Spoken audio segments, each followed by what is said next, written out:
Fala, meu povo, mais um episódio do Pod Esporte começando. Pod Esporte, que é um podcast original aqui dos estúdios da Olá Podcast em São Paulo. Se você ainda não conhece, por favor, acesse o site dos caras, www.olapodcast.com. Confira a infinidade de podcasts que tem lá. A Olá Podcast também está na sua loja de aplicativo, então é só você baixar o aplicativo do Olá Podcast para você ter todos os canais de podcast à sua disposição.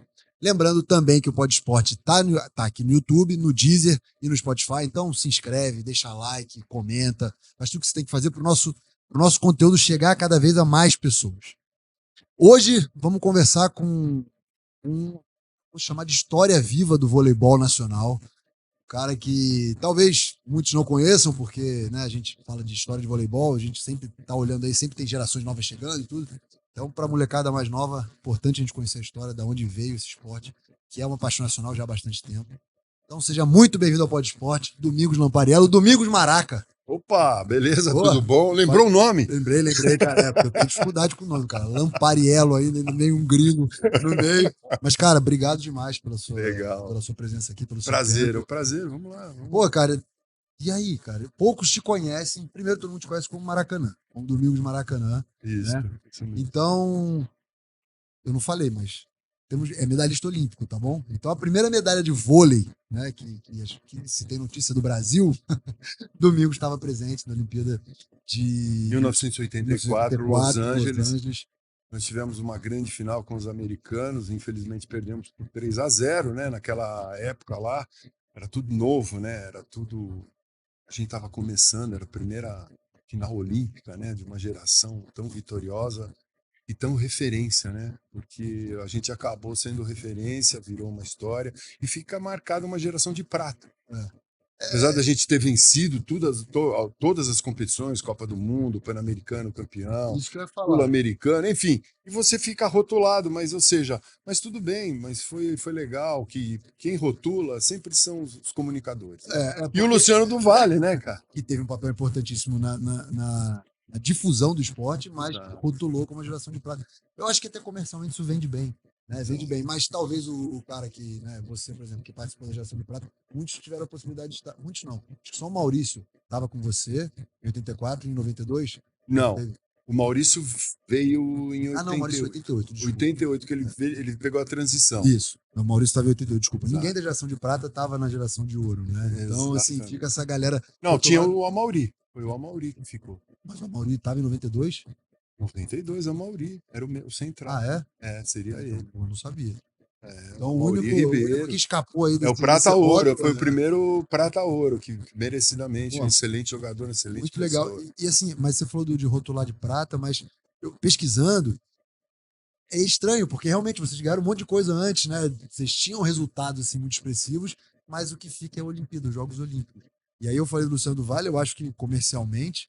Cara, isso foi fantástico, porque se vendeu um negócio, né, com a história da geração de prata, começou antes um pouquinho nessa construção, e assim, eu queria saber de você, cara, como é que é? Hoje a gente vê o voleibol, eu acompanho o voleibol, minha concunhada é a Paula Pequeno, então o irmão da minha esposa é marido da Paula Pequeno, então eu acompanhei as duas medalhas olímpicas bem de perto, a de 2008 e a de 2012, que ela conquistou.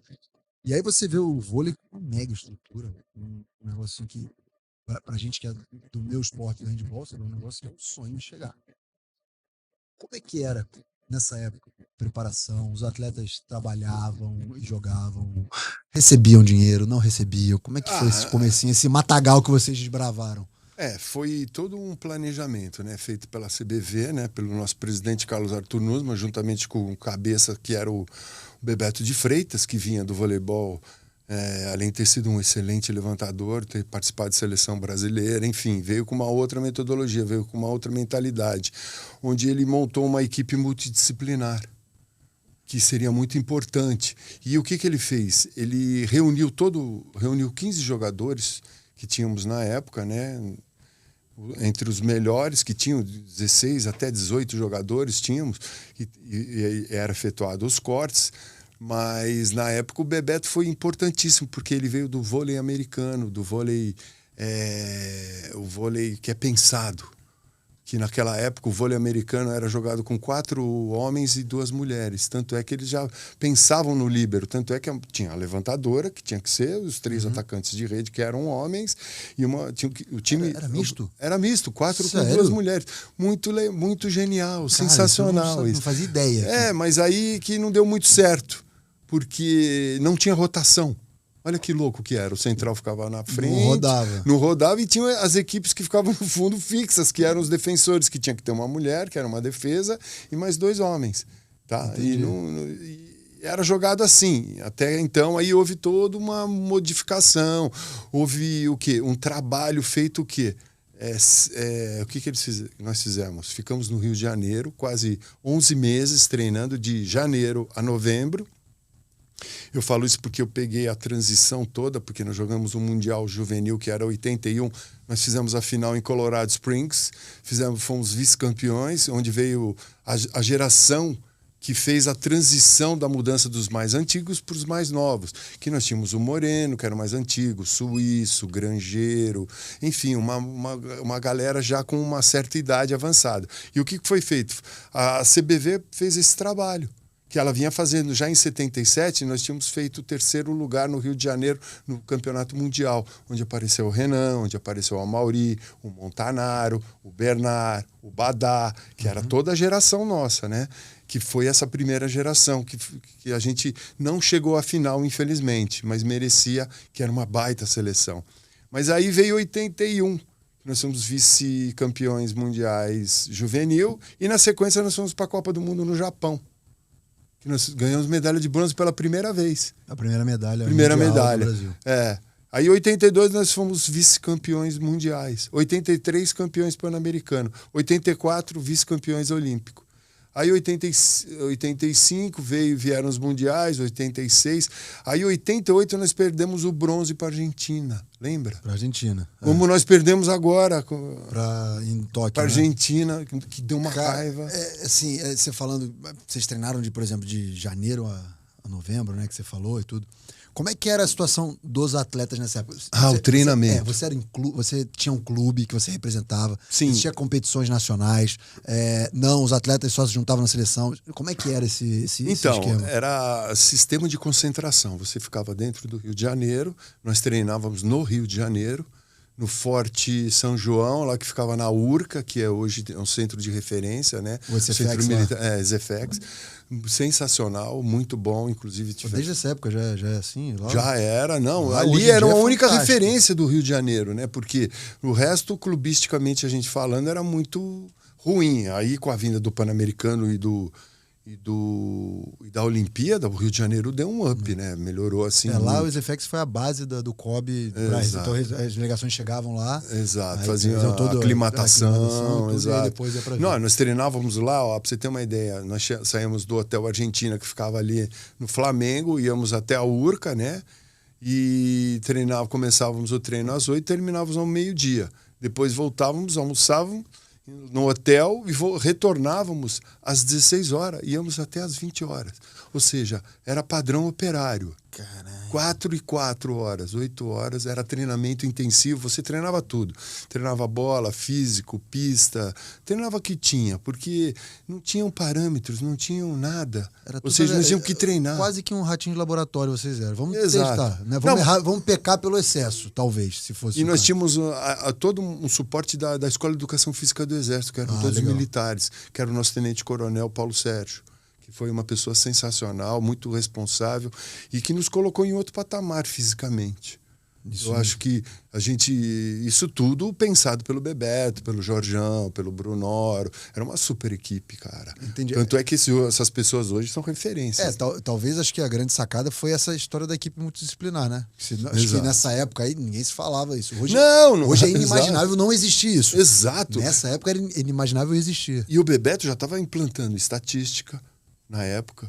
que era a Sandra Caldeira, que ela tá até hoje com a Gilda.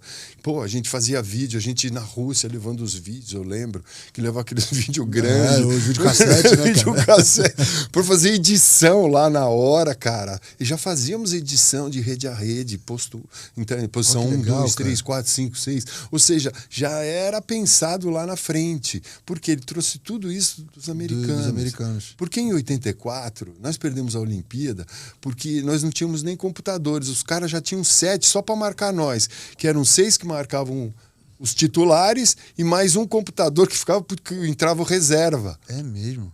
Já tinha isso, já tinha intranet em 84 dentro da UCLA. Nós ficamos dentro da UCLA e a USC. Ficaram os americanos e canadenses por atentados.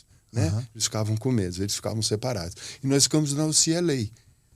Isso tudo na Califórnia. Cara, foi muito legal, foi muito legal. Eu não sabia que a tecnologia já tinha chegado lá em 84. Nossa, estava muito avançado. Eles já tinham a rede entre as universidades. Pô, né? E assim, que bom que o Bebeto teve essa expertise de, então vou levar isso aqui, essa história Lógico, toda foi importantíssimo ele no processo. É porque às vezes a gente fala, o Brasil foi medalha de prata e de repente medalha de ouro. Não, teve todo um processo. Sim, sim, exato. Não foi por acaso. Não foi assim, ganhou, deu sorte. Não existe sorte. E quem bancava vocês atletas nessa, por exemplo, essa a Confederação Brasileira de Vôlei, que bancava a parte do Rio de Janeiro, de passagem, hospedagem, alimentação, mas falando de dinheiro, nada. Não pagavam. Não pagavam. E nós tínhamos a televisão, tínhamos tudo na época, né? Você sabia que se vendia tudo, direito de arena, enfim. Mas enfim, a gente estava conquistando, a gente não sabia. Sim. A gente não pensava comercialmente, a gente estava buscando isso, né, pro vôlei, né? Entendi. E aí, esses 16 atletas, só para fechar o raciocínio. Vocês, tipo, no Domingos começou, jogava num clube, ele era visto pela seleção. Sim, eu jogava no Pinheiros. Esse cara aqui, ele pode integrar a seleção. Dá licença, clube, vai ficar aqui treinando com a seleção. Não, é o que acontece hoje. As seleções, todos os jogadores têm que estar afiliados a um clube. Como estão no Pinheiros, como estão em vários outros, Corinthians, São Paulo, enfim. Todos eles têm que estar afiliados a uma entidade. Sim. Então, na nossa época, a mesma coisa, só que nós existia tínhamos... o calendário da seleção, o calendário do clube. E o que era feito? Eram feitos circuitos, rapidamente. Não existia esse campeonato uma semana de... Era um campeonato rápido, porque a seleção demandava muito tempo. Ou seja, você chegava aqui, você emendava uma coisa na outra.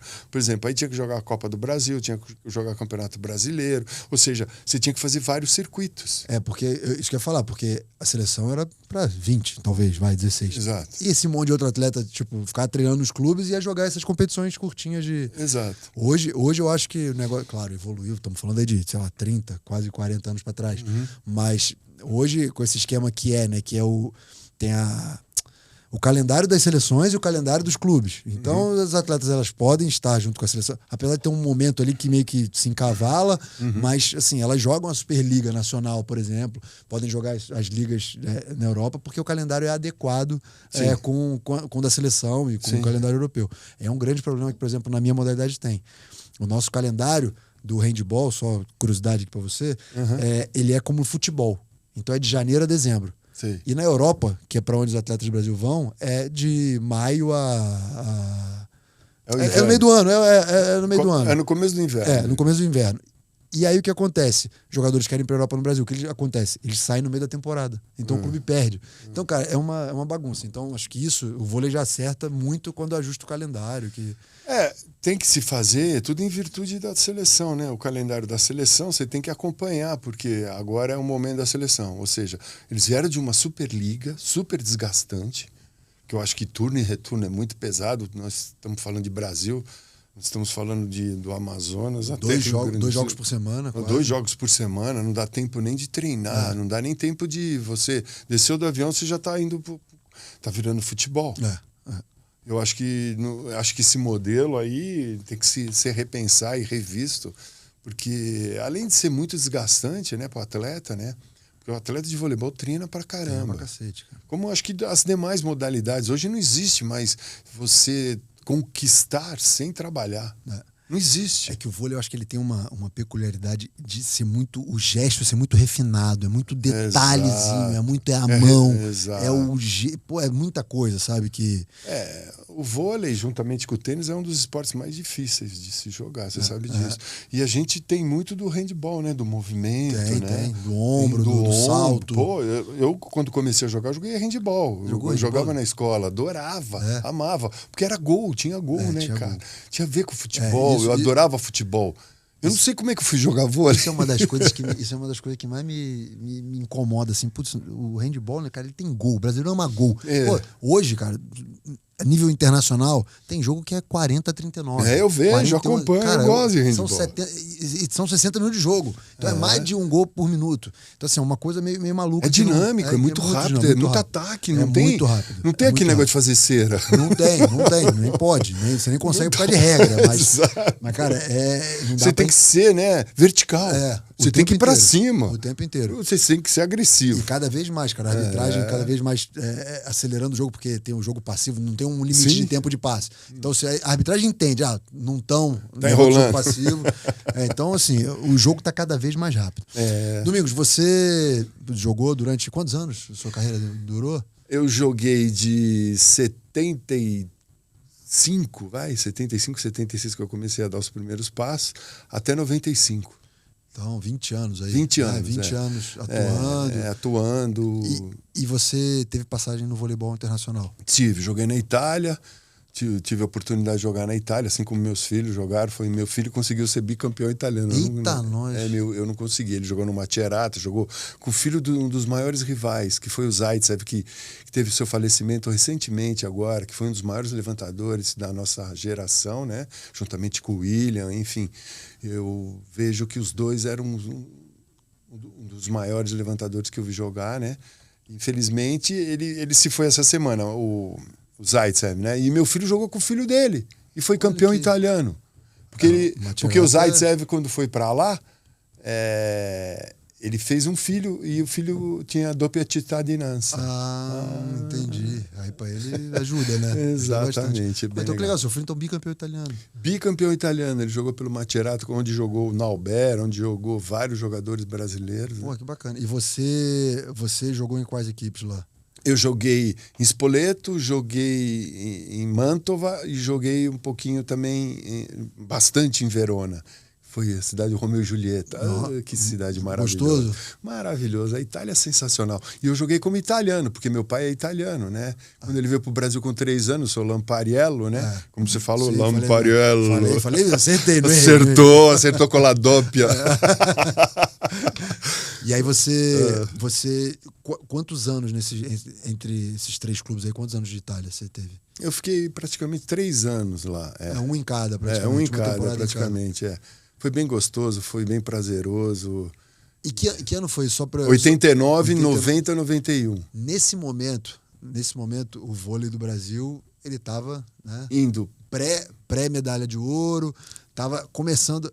Como é que era a vida profissional no Brasil? Traça um paralelo entre a vida profissional no Brasil e do voleibol italiano. O atleta profissional no Brasil, como que ele era tratado, como que as coisas, a estrutura que você tinha e como que era na Itália nesse momento. Era diferente, né?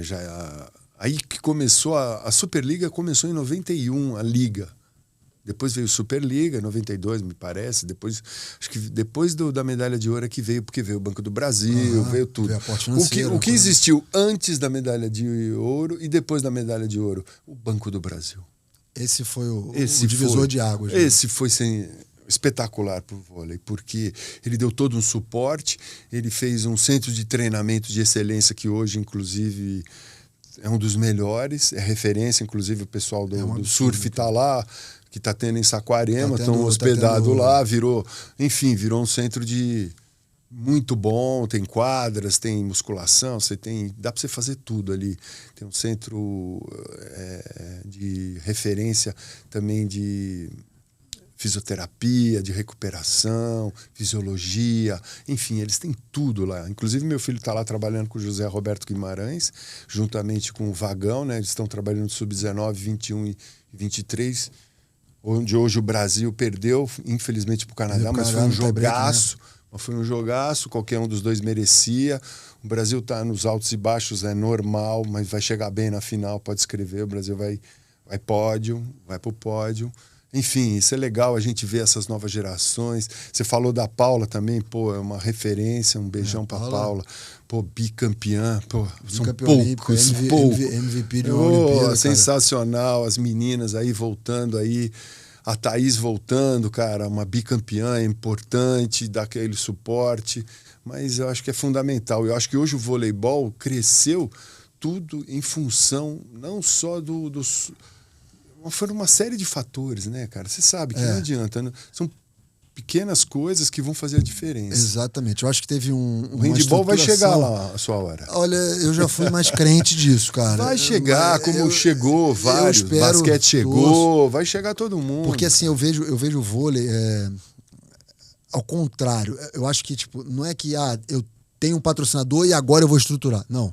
O vôlei se estruturou muito. Sim. E ele tava andando com as próprias pernas. Sim. Sem o Banco do Brasil. Tava caminhando, devagarzinho. Eu acho que o Banco do Brasil foi a catapulta. Falou, agora então, tá tudo arrumado? Então vai agora voa. E aí, cara, se soube fazer um negócio muito bem feito, sabe? Sim, o vôlei se tornou o segundo esporte do país. Cara, aí a medalha olímpica, obviamente, tanto a de prata, a de ouro foi um salto a mais. Os caras eram... O Maurício esteve aqui, o Maurício Lima. Ele participou, acho que do segundo ou terceiro episódio do Pod Esporte. E ele contando, cara, a gente era ídolo igual ator da Globo, cara. Exato. Era tipo, tirava foto, ficava... Foi a época do ai, cima e baixo Puxivai. O Giovanni virou muso, não sei o quê. Então, assim, se construiu um negócio... Só que, assim, não foi sazonal, não foi aquele momento. Sim. O negócio perpetuou, foi seguindo. Tanto é que o Brasil só perdeu o primeiro do ranking, que ficou 15, não sei quantos anos, ficou muito tempo. Estava conversando com o Renan, por um vacilo nosso num campeonato aí que valia tantos pontos na base e não se deu o devido valor e nós perdemos o ranqueamento. Senão a gente continuaria entre o primeiro do mundo. Cara, é impressionante. É impressionante como chega. Entra ano, sai ano e as coisas... Muda o treinador. Apesar do Zé Roberto estar bastante tempo à frente da seleção feminina, o Bernardinho ficou muito tempo à frente da seleção masculina. Aí se trocou o treinador. Se mantém o nível, se mantém... Sabe, você vê que tem um padrão, um jeito brasileiro de jogar voleibol. Isso porque tem a escola, né, cara? Exatamente. Porque tem o centro de treinamento. Exatamente. O moleque do Mirinzinho lá, a primeira seleção que tem, nem sei a idade que é, mas chega lá, ele vai ver que é desse jeito que trabalha, vai construindo aquilo. Você tem uma maneira de jogar. Você tem como... Ou seja, todos falam a mesma linguagem, né? Desde o sub-17, 19, 21, 23, que são os técnicos que são praticamente os auxiliares, né? Ou que trabalham parecidos, né? Que estão em Superliga. Nós temos no feminino aí o pessoal de Barueri, juntamente com o pessoal do Fluminense, entendeu? Que compõe essa comissão. Legal. Que é uma comissão que fala a mesma língua, que tem o mesmo pensamento, ou seja, que segue, eu quero ela assim quando ela vier para cá, quando ela chegar no 19. Ela precisa estar cumprindo esses pré-requisitos. Exatamente, eu gostaria que você trabalhasse isso nela. Legal. Antes, entendeu? Você sabe como é que funciona. Muito né, bacana. Ou seja, você tem que criar a sua escola. E o Brasil tem a sua escola. É impressionante. É impressionante. E tem uns grandes mestres, né? Como você bem disse, né? Que é o José Roberto Guimarães, tricampeão olímpico. Nós temos o Bernardinho, bicampeão olímpico. Fora os outros. Enfim. E nós temos o Renan agora. Entendeu? E teremos... Tomara que eles não parem tão cedo, porque... São poucos os nomes que nós temos, né? Assim como está acontecendo no futebol, isso pode acontecer no vôlei, porque a gente está vendo muita migração de técnicos oriundos, né, de outros países, né? Como italiano na Superliga. Italiano, argentinos, entendeu? Cadê os brasileiros? Precisa ser. Cadê a nossa escola? Precisa olhar para a escola também de treinadores. Quem que é o campeão olímpico? Somos nós. Aqui tem que ser referência. Esses caras nunca ganharam. Eles nunca foram campeão olímpico. O Brasil já foi. É que nem no futebol, eu falo. Quem ganhou 5 Copas? Os brasileiros. Você vai trazer um técnico português? Não tenho nada contra eles. Mas, você tem que ter os treinadores aqui que treinam aqui. O último técnico brasileiro nosso foi o Felipão, que ganhou, que merecidamente. Ou seja, depois disso, tem poucos nomes. Onde é que está a escola? Cadê as escolas? Né? Exatamente. Eu acho que isso acontece em tudo, cara. Em todos os esportes, nós temos que tomar cuidado, cara. Com o envelhecimento dos o envelhecimento, porque os velhos... Tá vindo dando cadê suporte, os caras que segurou o handball lá atrás, o vôlei lá atrás? No handball a gente tem muito disso. O vôlei também, cara. E o vôlei tá passando uma transição aí complicada. No masculino, o Renan tá sofrendo para montar time aí, para novos jogadores. O masculino em São Paulo, nós temos uma equipe na cidade de São Paulo. Isso é um absurdo. Masculino. Isso é um absurdo. Feminino, nós temos 16 em São Paulo. O que aconteceu com o vôlei masculino? Só tem uma equipe em São Paulo. Eu estava coordenando um projeto aí de base e aí eu descobri, só tinha uma equipe em São Paulo, cidade de São Paulo. Eu tô falando de São Paulo, uma capital, Paulo, capital. 12 milhões. Cheio de 12 clube, milhões de habitantes, só isso. Cheio de clube social, cheio de clubes sociais. Mas eu te pergunto, cadê a Arena de São Paulo? Não tem. Seria o Ibirapuera, né? Não, era para ser. Aquilo é do governo. Então. O município, não temos. O Pacaembu acabou. O Pacaembu vai era a ser única arena que tínhamos. Coisa. Acabou, não temos arena. O Rio de Janeiro deu um pulo, velho, em cima de nós, assim, gigantesco. Nós temos a Arena Paralímpico, né, mas não temos os normais. Você não é imigrante, né? Exatamente. Eu acho que precisa tem que se remodelar, se mexer, se reinventar. São Paulo tá ficando para trás, a nível esportivo, bacana entendeu? Você levantar essas questões. Não, eu acho que, é muito claro. Você vai no Ibirapuera, a quadra não é 20x40, você não pode jogar um handball lá, você sabe disso, né? Sim. 20x40 não é. A quadra é 20x40, né? Futsal não pode. Não pode. Tênis tem que adaptar, você tem que levantar o ginásio. Hoje se joga muito o basquete 3x3, que é uma tabela só de um lado, então você joga dos dois lados. É uma vergonha, né, cara? É uma vergonha. Falando de alto nível, rendimento, numa cidade como a nossa. Deveria ter um lugar. Nós estamos falando do alto rendimento. Nós temos pouquíssimos aqui em São Paulo. Aonde? Cara, bem levantado. Não tem, cara. E o Ícaro de Castro também já foi, né, cara? E a gente tem um lugar que chama Centro Olímpico, né? A gente tem um Centro lugar Olímpico em São Paulo, que só Centro tem Olímpico que, sim, tem lá as categorias de base, algumas coisas, mas não consegue. Alguns esportes funciona, mas para outros para o tamanho da cidade de São Paulo. Você tem que descentralizar os movimentos olímpicos que estão começando a ser feitos aí, mas muito timidamente. Isso é trabalho. Isso é trabalho. Não sou eu que vou resolver isso. Então, Domingos, falando em você, você teve 20 anos de carreira, uma carreira de extremo sucesso e tudo. Como é que foi a sua transição de carreira, cara? Foi tranquila? Foi, parei de jogar, agora tô tranquilo porque eu tô fazendo outras coisas, fui caminhando pro outro lado, não me mantive no vôlei, fui treinador. Como é que foi essa sua passagem? Olha, essa transição no início foi assustadora, né? Você sai e fala, pô, eu só sabia jogar, só sabia bater na bola, o país mudou, tudo mudou, o computador, e agora? Como é que eu começo? Com 35 anos. Vou começar a fazer voltado ao que eu fazia, né? Vou fazer gestão, vou procurar abrir uma empresa de marketing esportivo, gestão, comecei a fazer clínicas, comecei a trabalhar em televisão, comecei a comentar, comecei a ser colunista, enfim. As coisas foram se encaixando, foram convites daqui, convites dali, porque a nossa geração tinha uma credibilidade, né? E nós conseguimos mudar, né? Dar aquela contribuição que o voleibol nos deu, dar de retorno. Eu acho que foi fundamental a gente começar a trabalhar esse lado, né? E eu gosto muito de gestão, tanto é que eu estou terminando agora a gestão pública, né? EAD, ensino à distância, que eu achei sensacional. Estou tentando me reinventar com a minha idade agora, né? Coisas que a pandemia trouxeram de bom pra gente, né? Exatamente. Já existia o EAD, o ensino à distância, mas acho que se mostrou muito até para trabalhar, cara. Acho que se mostrou que existe um rendimento também quando você está em casa, quando você consegue fazer um home office. É só ter disciplina. Exatamente. E nós, como somos atletas... Isso aí é um negócio isso que ajuda gente, muito. Cara. Olha, é fundamental que você que é pai, você que é tio, que é avô, botar um menino para fazer uma modalidade, qualquer modalidade, luta, natação, atletismo, judô, o que for. Eu sou de Niterói, no Rio de Janeiro, né?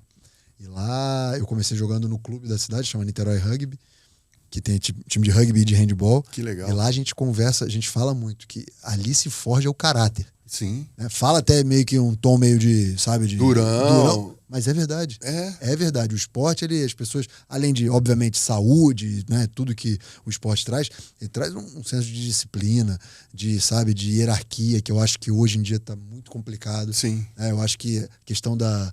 Vou dar uma viajada aqui. Vou dar até uma viajada aqui filosófica. Tipo, hoje é tudo muito aqui, eu tô na mão, eu não preciso de você para saber nada. O professor já para muitos já não é mais interessante, porque eu pego no Google aqui, eu sei tudo, tá tudo aqui na minha mão, na palma da mão e tudo.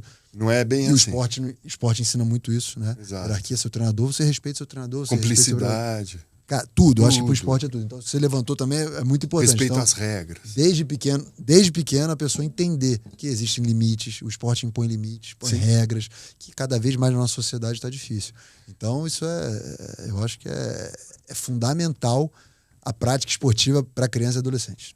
Importantíssimo. Para acalmar, para tudo, para educar. Eu tô com um filho de 5 anos agora, eu fui me reinventar como pai, né? Porque eu já sou avô também, né? Tô com 2 meninas, porque esse é o meu 2º casamento. Eu tô com o Luca, né? Luca que vai ser youtuber. Vai ser youtuber, doido, ele quer um estúdio. Pra você ver como a gente tá longe desses meninos, né? Você bem disse também, né? Que tem uma filha pequena e, você não acompanha, né? Não, o chip é outro. O chip é outro, vem de outra fábrica, sei lá que esse negócio vem, porque vem esquisito, cara. Mas é legal, cara. As transições da vida da gente, né? As reinvenções, o que a gente vai fazendo, o que a gente vai conquistando. E as coisas vão acontecendo e vão se encaixando de uma certa forma, né? Isso que é importante. A sua geração, quem jogou com você aí que é treinador hoje? Bernardinho. O Bernardinho, o Renan, a Mauri, William, Xandó. Cara, essa geração praticamente toda migrou para dentro da quadra como treinador. Você teve experiência como treinador? Trabalhei com o Renan logo quando ele veio aqui para São Paulo, quando ele veio para o Brasil, que ele começou no Palmeiras, depois a gente foi para Chapecó. Acabamos indo pro Chapecó. Chapecó tinha uma grande equipe de handball lá, cara. Sadia Chapecó. Sim, Sadia. A gente sabe disso. A gente ficou lá em 95. Eu te contei do episódio que eu tive que voltar, jogar, treinar, trabalhar. Enfim, a gente fazia tudo ao mesmo tempo. Mas foi bem legal. Foi uma das equipes bem boas que eu trabalhei. Mas você gostava de ser treinador? Porque eu acho que você é um cara mais fora da... Aí eu vi que não era muito a minha. Eu gostava de gestão, eu gostava de ficar do lado de fora. Supervisão, coordenação, sabe? Gerenciamento é o que eu curto, é o que eu gosto de fazer, é o que eu estava fazendo. Inclusive, estamos com novos projetos aí, a gente está embarcando em novos projetos. A gente está sempre buscando, né? Isso eu vi que você trabalhou até com projetos de futebol, né? Exato, eu trabalhei num projeto de inclusão com a Federação Paulista durante 15 anos. Ficava no Nacional Atlético Clube ali na Barra Funda, era um trabalho de inclusão que foi implantado pelo Marco Polo Del Nero e depois veio com o Reinaldo Carneiro, né? Ele veio na sequência, logo após ele ter ido para a CBF. Enfim, e ali eu comecei a fazer um trabalho. Comecei um trabalho de 2004 até 2018. Nossa. Eu fiquei 14 anos lá. Nós atendemos mais de 6 mil crianças ali na região, em situação de risco, Brasilândia ali, Barra Funda. Só botava a molecada para jogar bola. Jogar futebol. Eu comecei a coordenar lá um projeto lá de inclusão, né? Que começou como o segundo tempo, na época do Lula, né? Que era 2004. E aí deu prosseguimento depois. Cara, é impressionante como o esporte tem um poder, cara. Eu fico, cara, me revolta, me dá urticária quando eu penso que deixa. Nós salvamos 6 mil ali. É isso que eu tô falando. Salvamos. Cara, você resolve o problema de saúde, você resolve o problema de tudo, cara, de muita coisa. Você dá oportunidade para pessoas de educação. Respeito. Cara, o esporte, limites. Eu não entendo quando você não vê empresas ou governos que deixam o esporte, deixam o esporte de lado, sabe? Não dão a devida importância para o esporte. O esporte, ele é uma ferramenta muito poderosa. Se os governantes souberem usar a favor dele, não tem. Eu joguei, falei para você, eu joguei em São Bernardo durante muito tempo. Lá era um time que a prefeitura era uma das mantenedoras, junto com a universidade. Sim. Então, assim, a junção do poder público com o poder privado para o esporte, fazendo benfeitorias, né, como você disse, 6 mil pessoas foram assistidas ali e, se não tivesse sido assistidas, o que teria sido delas? Sim. Ou se o projeto tivesse continuado, que fim elas teriam? É muito... Nós alimentamos um pequeno sonho, é o que eu falava, cara. Ninguém aqui, a gente quer alimentar o sonho da criança. Eu quero ser jogador. Tá, vai tentar, Aqui é oportunidade. Custo zero, ainda com lanche, com oportunidade de jogar campeonatos, enfim. E você aprendendo a conviver num grupo. a ter uniforme, a ter regras, a respeitar, a não xingar, enfim, tudo aquilo que a gente sabe que é fundamental para uma lá na tua frente. E para uma sociedade acontecer. Regras, estratégia. Respeito. Você vai ter uma estratégia lá na frente. Você vai saber na sua dificuldade, que vão vir várias, né, cara? A gente fica todo dia, né, com problema, resolvendo. Ou seja, vai te dar um equilíbrio. Isso eu acho que é básico. O esporte te dá isso. Ele vai te dar. Eu hoje vivo muito isso na pele da questão do que o esporte me ensinou a ter organização, de levar a disciplina, tudo que eu tenho, né, para dentro de um mundo corporativo, cara, que é completamente diferente. É uma coisa...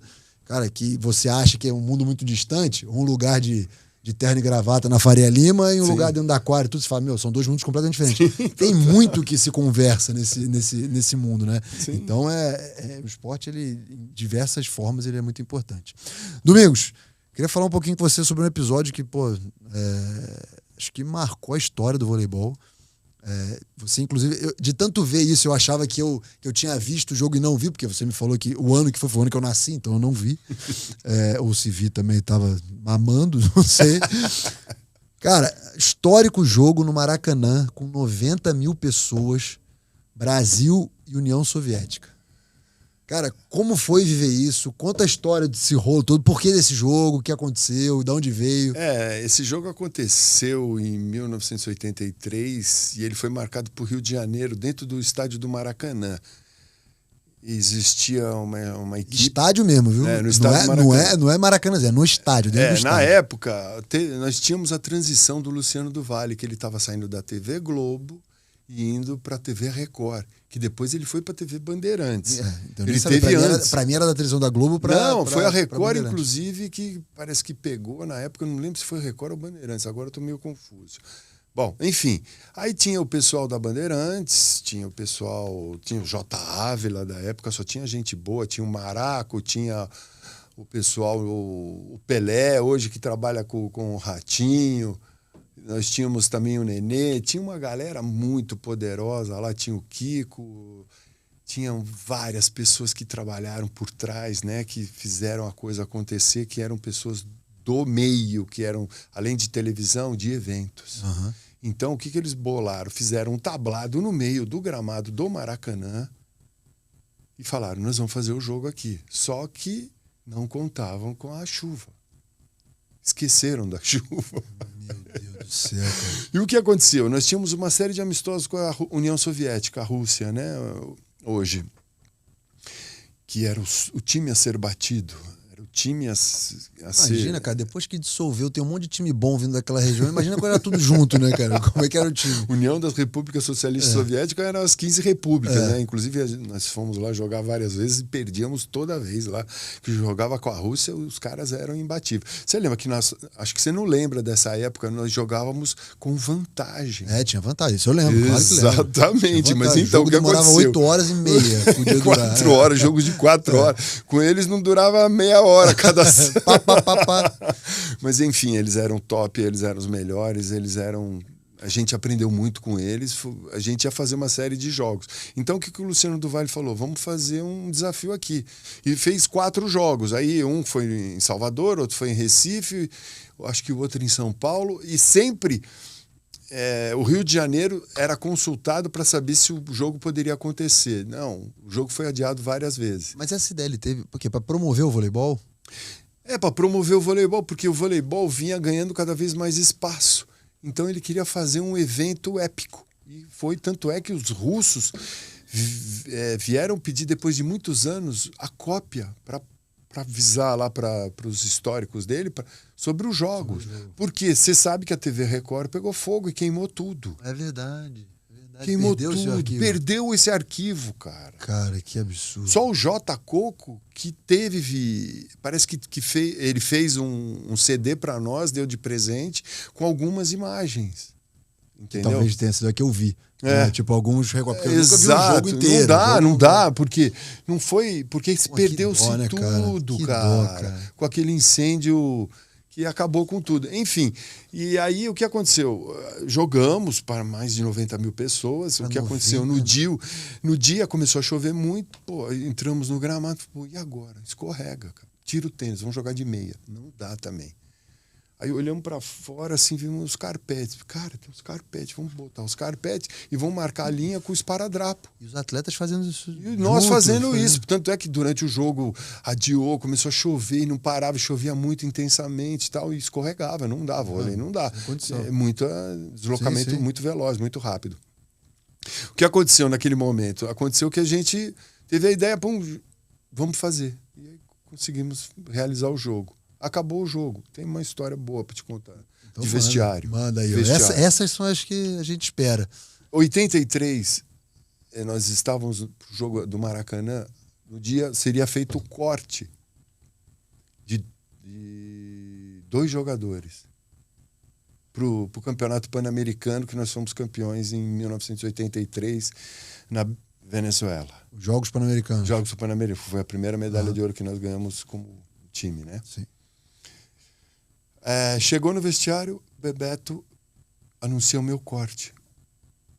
Antes o Brasil ia para um campeonato, ele me cortou dentro do Maracanãzinho. Depois do jogo? Depois do jogo. Esse momento de êxtase. De êxtase. Gritando. Agora vamos cortar, vamos fazer o corte pro Pan-Americano. Puta, mas que momento, né? Pra cortar, eu falei, vamos voltar para casa. Não. Liga. Cortou, me cortou. Olha a história. O Brasil foi pro pré-olímpico antes. Foi jogar um pré-olímpico lá em... Acho que Miami. Fez o pré-olímpico. Montanaro foi lá, tava nos 12, né? Porque só iam 12 naquela época. Chutou uma cadeira, quebrou o pé. Chutou uma cadeira de quê? Chutou de raiva. De raiva. Tava brincando. O Amorim foi lá, jogou um copo d'água na cabeça dele. No treino ele não tava acertando a bola, né? Que ele era muito perfeccionista, uma pessoa... que gostava de treinar e jogar, que nunca vi um cavalo, treinava muito, jogava muito. Era uma das referências do time, ele. E o que aconteceu? Ele quebrou o pé. Me convocaram. Puta merda. Aí eu falava pro Zé, Zé, graças a você eu sou campeão pan-americano. E eu sou quase campeão pan-americano. E ele quebrou o pé. Indo para lá. Olha que loucura as histórias, né, do voleibol, né, que a gente vai lembrando, vai puxando. Tem história. Da vida, né, cara? Porque, história. Eu fui campeão porque não era para ser. Não era para estar e... Caralho, que maluquice, cara. Aí eu era o primeiro a entrar no jogo. Você falou do Montanaro, era o cavalo do treino. Ele e o William eram os disparados, os caras que mais treinavam nas corridas, nos treinos. Os caras eram... tinham um apetite. Sabe que o Montanaro jogou handball, né? Ah, é? Ele, craque, jogou. Ele tinha um braço veloz por causa do handball. É mesmo, eu não sabia. Muito rápido. O Montanaro, ele era diretor lá do Banespa durante um tempo. Na época que eu estava em São Bernardo, o Banespa também tinha uma parceria com a Prefeitura de São Bernardo, treinavam lá. Então a gente teve um pouco de contato lá. Mas eu era bem jovem, né? Então... Mas o Montanaro, cara, eu conheci ele. Eu lembro dele jogando, assim, bem pouco, tudo, mas aí a figura dele gestor, né, da equipe. Baita gestor. E fez um trabalho muito legal lá em São Bernardo. Era um puta time, ganhou Superliga. Fez um excelente trabalho, no Banespa, na época lá do Josenildo, enfim, um baita time. O Maurício, o Tandy, Giovanni, Marcelo Negrão. E até mais recentemente, mas também não tão recente, mas teve Nauber. Nauber. Daí veio a segunda. Veio a segunda leva.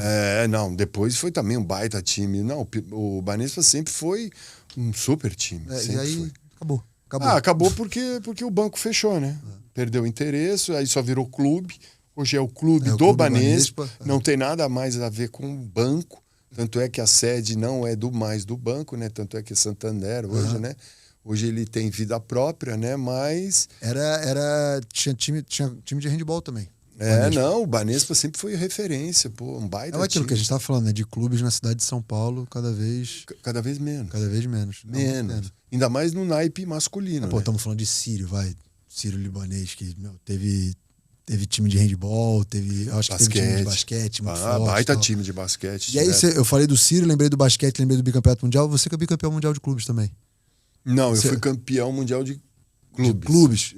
Então, onde eu li, estava errado. Eu vou mandar a mensagem lá, porque estava lá, que você tinha sido bicampeão mundial de clubes. Não, pode ter sido 2, porque nós fizemos um aqui e um na Itália. Eu não sabia se tinha sido reconhecido já. Estava lá escrito. Então foram 2. Naquela época, tanto é que nós jogamos um aqui no Brasil, foi pela Pirelli, e um lá na Itália, com o Santal Parma, que nós ganhamos do CSKA a final, lá na Itália. Legal. Agora, você falou da Pirelli, cara.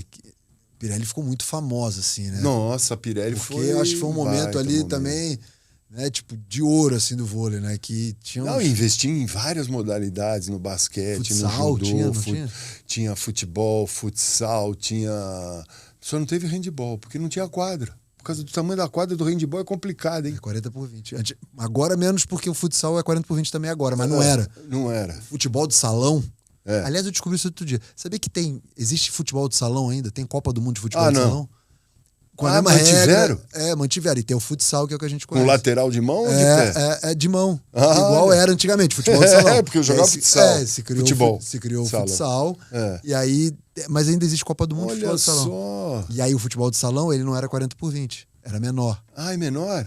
Pô, é mais rápido, hein? Então, era menor. Correria. Aí aumentou a quadra do futebol de salão. Correria. E aí o handball meio que vai surfa na onda. Eu sei porque a gente aquecia, a gente adorava jogar futebol para aquecer, mas só valia dentro da área o gol. A gente fazia, para todo mundo correr. Engraçado, né, cara? Os grandão, tudo. Nossa. Mas vocês gostam de futebol? A galera gosta de futebol, né, cara? Quem não gosta de futebol? Qual brasileiro que não gosta de futebol? Você gosta também? Não. Eu fiquei um pouco menos... Eu gostava um pouco menos, agora eu tô gostando um pouco mais, porque meu time é Botafogo. É? Então agora eu tô voltando a gostar bastante. Pô, foi um período triste, cara. Sofrido. Bebeto era presidente. Pô, não foi uma má gestão. Não foi uma má gestão, foi um momento. Mas pegaram no pé dele. Mas encheram o saco dele. Nossa. Assim, não foi uma má gestão, não acompanhei a gestão, mas o time, o momento que ele tava, o time não tava nas piores, né? Esteve em alguns momentos piores. Botafogo passou anos ali, na lama, hein? Meu ídolo até ontem era o Túlio Maravilha. Agora que a gente tem Tiquinho Soares de volta, porque não tava fácil não, cara. Foi um período conturbado do Tem glorioso. bastante torcedor, né? Cabe tudo no Fusquinha, cabe tudo torcedor. No Fusca, não, eu encontrei no clube esses dias um menino da natação e tem um que joga comigo que chegou esse ano, que são botafoguenses. Eu falei, cara, por que vocês são botafoguenses? Tipo, os moleques de 20, 25, 23 anos. E, cara, por que vocês são botafoguenses? Pra mim. Eu sou porque meu pai era fanático e, porra, e aí, beleza, meu pai viu, pô, Deus e o mundo. Meu pai, ele usou uma estratégia boa comigo, Domingos. Eu morava perto do Caio Martins, que era o estádio que o Botafogo jogava, mandava jogo lá em Niterói. Ele só me levava Botafogo e Olaria, Botafogo e Madureira. Por causa de briga. Não, porque ganhava. Porque o Botafogo ganhava. Pô, eu só vi o time ganhar. Pai, Maracanã, Botafogo, Flamengo. Não, hoje não vai dar pra gente ir e tal, não ia. Aí não passava o jogo. É verdade, na praça tinha, não passava. Imagina, nunca. Cara, aí ia ficar no dia seguinte no jornal, eu, moleque, nem me atentava e tudo. Então ele só me levava em jogo e ganhava, sem vergonha. Conseguiu. Mas tá certo. Meu filho eu não levei ainda, mas os outros eu levei. Mas você é o quê? Sou palmeirense. Palmeirense? Tivemos uma vitória gloriosa esse final de semana sobre você. Perdemos pênalti, que vergonha. Não, mas tudo bem, o Palmeiras tem crédito, que é isso, a gente fica brincando, os meninos do Palmeiras, é impressionante. O Palmeiras... vai fazer história, vai fazer mais história. Já fez um monte, Nossa, se montou uma estrutura, eu tava vendo outro dia o CT do Palmeiras. Nossa, eu vi também, com o Caio falando. Com o Caio Ribeiro impressionante. Falando. Cara, os caras, estatística de todo mundo, os caras chegam, tem uma chavinha. Tudo, é o que eu te falei, É tecnologia. Equipe multidisciplinar, o Palmeiras conquistou, como o São Paulo tinha, continua tendo, só que, pô, com menos dinheiro, futebol é grana. Você sabe que futebol é dinheiro. Dinheiro, valeu. É dinheiro, meu. Tanto é que o Ronaldinho tá dando jeito no Cruzeiro. O Cruzeiro não tinha mais jeito, cara. Não tinha mais jeito, cara. Fundado em dívida, falido. Falido, assim como uma portuguesa. Na verdade, os clubes de futebol, de uma maneira geral, eles são meio que falidos, né? Então o povo vai tentando gestão. Falta hoje, de a gestores, da SAF, né? gestão. Porque os caras não são gestores, né? Eles querem ser presidente, comandar e gastar mais do que... Aí não rola. Você sabe que não existe, essa conta não fecha. Não fecha. Nunca vai fechar e eles nenhum. ficam viajando para... Você sabe o que funciona. Não, é brabo. Domingos, hoje então, o que você faz? Fala um pouquinho do seu trabalho hoje. Se você tem vontade, não sei se você trabalha com vôlei ainda. Trabalho, não. Voleibol tá no sangue, não tem jeito. Não tem como sair. Continuo com meus projetos. Tem meu filho que está na seleção, que é o Danilo. Tem o meu outro filho que trabalha com projetos incentivados em Brasília, que estava recentemente, nós estamos elaborando um projeto aí também com as empresas aí, porque você sabe, né? Sem o patrocínio não tem jeito, não rola, não vai rolar. Nós precisamos do suporte, logicamente, sempre de um clube ou de uma prefeitura, como você sabe muito bem, que tem que funcionar, que tem que ter vários parceiros. E, enfim, eu tenho uma empresa de gestão, né? Uma empresa de marketing esportivo, que é onde eu faço meus eventos, onde eu faço meus projetos, onde eu gosto onde eu faço meu trabalho, né? E a gente está fazendo trabalho junto com as universidades americanas. Legal. Entendeu? A gente está buscando em várias frentes aí, mas sempre voltada ao voleibol e à gestão do esporte. Se tiver algum atleta de voleibol jovem que queira, quero estudar nos Estados Unidos, pode entrar em contato com você, pode falar direto com você? Pode entrar não só em contato. Hoje nós temos essa captação, nós fazemos essa captação juntamente aí com as equipes, né? Porque nós sabemos que hoje a maioria dos jogadores todos tem a gente, né? Então virou futebol, vôlei. Virou porque virou um produto, né? Rentável. É o que você falou, grana. Business, negócio, né? Então, quem não quer ir para a Itália, quem não quer ir para os Estados Unidos, você voltar formado dos Estados Unidos é melhor do que, jogar voleibol, cara, na minha opinião. Ou até mesmo, só a bolsa. Ou até mesmo estar numa grande equipe no Brasil, né? Que se paga bem. Sim, se paga bem. Mas olha, hoje, para você ser um jogador de elite, um jogador de seleção, um jogador que vá ganhar muito dinheiro, você tem que se enquadrar em vários padrões, né? De tamanho, né? É um absurdo isso. Não, os caras... Hoje eu sou anão, 1,97. Hoje eu sou um anão, né? E todo sequelado pelo voleibol, né? Arrebentado o dedo. Você teve muita lesão? Muita lesão aos dedos quebrados. Quebrei quase 9 dos 10, né, cara? 9? Torção de tornozelo com fratura. Agora, recentemente... operei tendão, porque fica sequelas, né? Claro. Meu médico falou assim, o doutor Nardelli, que é da seleção... Ele operou meu tendão, ele falou assim, Maracanã, você não pode fazer mais nada, você está todo sequelado. Por que, doutor?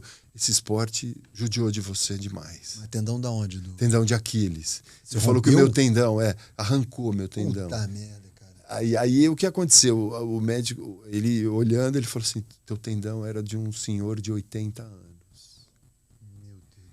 De tanto, né, injeção, tudo aquilo ali que você faz pelo esporte, pelo momento. Cirurgia você teve alguma? Fiz de joelho, fiz tendão, fiz agora inguinal. A gente vai fazendo, né? Mas você... Sequelas. Você tá com 62, né? 62. Eu tô com 40, tenho 7 cirurgias. Então, já? 7? Eu tô um pouquinho na sua frente de cirurgia. Espero que você não me alcance e eu também vou parar por aqui. Você vai ficar sequelado, hein? Não, completamente. Meu joelho, eu tenho artrose severa nos 2 joelhos. Não, esporte de alto nível faz mal à saúde. É óbvio. Isso aí, eu sempre falo isso aqui. Sempre falo. Por quê? Ninguém vai enganar ninguém aqui. Não, de jeito nenhum. Não tem aquela história, é mentira, faz mal, treina muito. Eu devo muita coisa ao esporte. Né? Lógico. Mas, meu amigo, esse corpinho eu quis aqui, isso. Esse corpinho aqui, ele pagou um preço grande. E paga. E pagará. Então... eu tenho medo quando lá pra frente. Eu tenho meu médico lá, eu falo, cara, e aí, uma prótese, como é que é? Vai tranquilo, eu vou conseguir jogar meu beach tênis, vou conseguir fazer minha brincadeira. Pô, ele falou, talvez dê, vamos pensar e tudo. Então vamos desenhando isso aí, porque, cara, é uma tristeza. Ainda mais assim, hoje a gente tem uma tecnologia absurda assim, à nossa disposição. Sim. A medicina vem avançando cada vez mais e tudo, então aplicação de várias coisas que ajudam, né? Mas, cara, o corpo vai apodrecendo. Agora, do jeito que Deus mandou pra cá, não volta a ser igual nunca mais, cara. Músculo, ele não se regenera, nunca mais, cara. Não tem jeito. Domingos, então quem quiser te procurar, fica, né? Pode ter, você tem canal aberto aí pra falar com todo mundo. Sim, Facebook, tem Instagram, tem tudo aí, é Domingos Maracanã. Pô, eu vou deixar aqui a descrição do episódio, aí a galera quiser te procurar. Pode aí, pô, a gente tá junto e pelo esporte, a gente quer o bem do esporte, quer cada vez mais divulgar, a gente ama o que faz, sempre. Né? A gente sabe da importância disso aqui, né? Do legado que fica, né?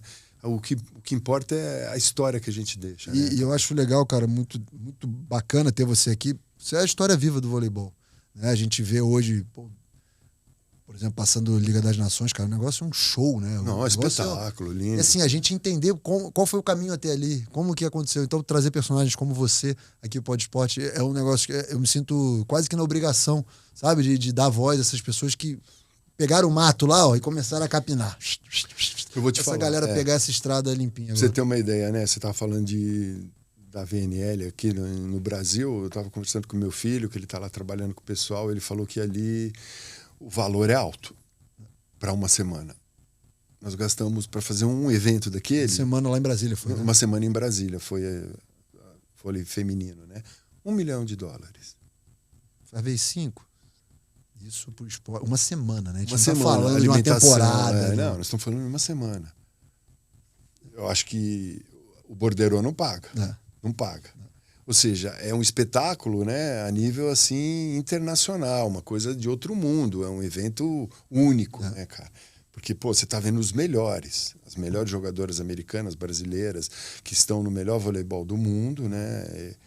É aquela história, é que nem um show, né? Quando você vai aqui no Allianz Parque, né? Quando você vai no Allianz Parque aqui. O jogo é só um detalhe. Exato. Né? Tudo que permeia o jogo é que chama a atenção. Exatamente. Então, até por isso eu faço questão de trazer personagens como você, sabe? Pra você contar a sua história. Pô, é um prazer. A gente sempre tá falando do que a gente ama, do que a gente gosta de fazer. E assim, fique à vontade sempre que quiser voltar ao Pod Esporte, quiser contar seus projetos, cara, fique aqui, sinta-se em casa sempre. Obrigado pela oportunidade. Se Deus quiser, o Pod Esporte vai ter uma vida longa. Luca, a gente vai trazer ele aqui para participar junto com a gente. Ele vai cuidar do teu estúdio aí.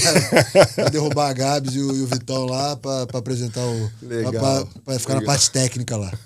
Domingos, obrigado demais pela sua presença. Espero que você tenha gostado. Muito sucesso nos seus projetos. Cara. Legal. Deixar seu recado final aí para a galera que quiser te acompanhar, quiser saber do seu trabalho. Vamos deixar lá tudo certinho na descrição. Legal, obrigado aí pela oportunidade aí, pô, e a gente poder sempre falar. Boa, sempre bom. Tá bom? Beleza. Galera, e pra vocês que curtiram mais esse episódio do Pod Esporte, não esquece de se inscrever nos nossos canais, tá bom? Seguir também o Domingos lá nas redes sociais, acompanhar o Pod Esporte aqui no YouTube, no Spotify, no Deezer e na Olá Podcast, tá bom? Espero que vocês tenham curtido esse papo. Um abraço, até a próxima. Valeu, fui!